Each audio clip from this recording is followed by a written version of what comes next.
Hello, I'm Miranda here with your latest Newsmax Now update. American aid worker Alan Gross speaks for the first time on U.S. soil after spending 5 years in a Cuban prison. He says he has the utmost respect for the people of Cuba. To me, Cubanos, or at least most of them, are incredibly kind, generous, and talented. It pains me to see them treated so unjustly as a consequence of two governments' mutually belligerent policies. Gross says he feels blessed to be an American citizen. In the meantime, President Obama pushes ahead with what could be an historic shift in U.S.-Cuban relations. Going forward, the United States will reestablish an embassy in Havana, and high-ranking officials will visit Cuba. Where we can advance shared interests, we will, on issues like health, migration, counterterrorism, drug trafficking, and disaster response. The president believes 50 years of isolation has failed U.S. efforts to promote democracy in Cuba. Here are some details of the president's new plan. The U.S.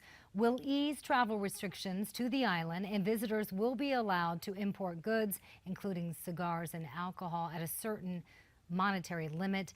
The new plan also increases the amount of money Cuban Americans can send to that country. However, the president is not allowed to end the embargo without congressional approval, and now several members of Congress are criticizing the president's plan, especially the deal to release 3 Cuban spies.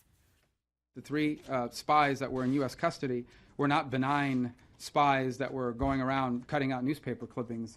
At least 2 of them were involved in direct information given to the Cuban government that led to the murder of American citizens. In addition to Alan Gross, Cuba released a CIA agent imprisoned for more than 20 years. Several movie theaters are now pulling The Interview from the big screen. Carmike Cinemas, AMC, and Regal have all decided to cancel their showings of the comedic film. This after the group responsible for hacking Sony Pictures threatened to launch 9/11-style attacks on theaters that show it. Sony says it's supportive of that decision and has also canceled the movie's premiere in New York City. The movie is still set for a Christmas release. The FDA approves a blood test that can tell you if you're at risk of a heart attack. The test is designed for people with no history of heart disease, and it will be especially useful for women, according to the FDA. For more information about your heart health, you can go to simplehearttest.com. I'm Miranda. That was your latest Newsmax Now update. More coming your way in about 30 minutes.